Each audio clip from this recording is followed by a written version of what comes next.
I'm sure many of you watching know who Bob Ross is. He is the creator and host of The Joy of Painting, a television program where he paints and teaches painting. There's much more to Bob Ross than that, however, and today I'm going to be talking about the importance of Bob Ross. You ready to have some fun? Let's do it. Robert Norman Ross was born in Daytona Beach, Florida. He was raised in Orlando, Florida, and in his younger years he cared for injured animals. Bob dropped out of high school in grade 9 and worked as a carpenter with his father for a while. During this job he lost a part of his left index finger, but luckily this didn't affect his ability to hold a palette. When Bob was 18, he enlisted in the United States Air Force. He rose to the rank of Master Sergeant. Around this time, Bob saw snowy mountains for the first time, and these mountains would eventually become a reoccurring theme in his paintings. He developed a quick painting technique so he could paint during his daily work breaks. Because of his time in the military, Bob would have to raise his voice very often. He decided that he wouldn't raise his voice after he left the military, which is why his voice is always so calm.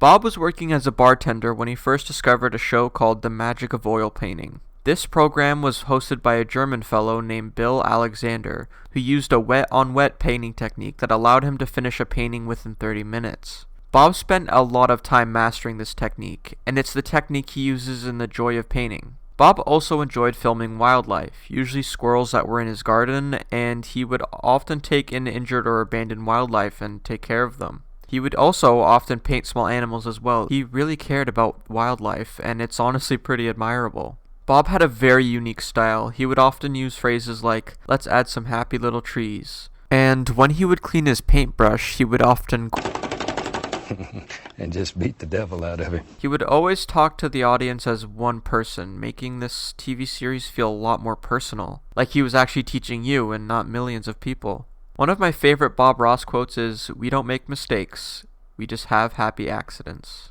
He always made sure we knew that painting was about having fun, and he inspired millions with his calm and wise words. Bob taught us that we could move mountains if we so please. See? You can bring it right in front.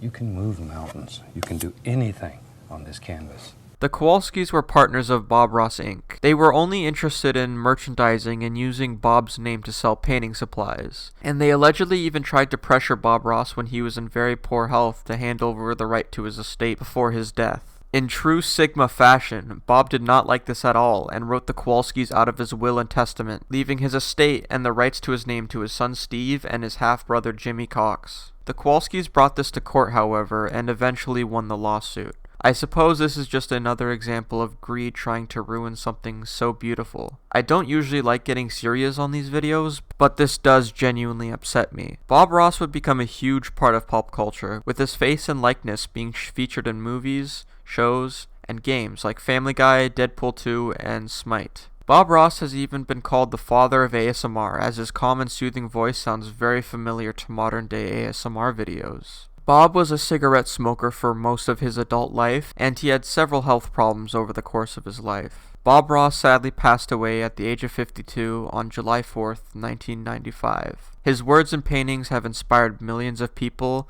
and his kind and gentle soul will be remembered for a long, long time. I'd like to think that Bob is out there moving real-life mountains now. After all, the universe started with a thin coat of titanium white. Thank you for watching.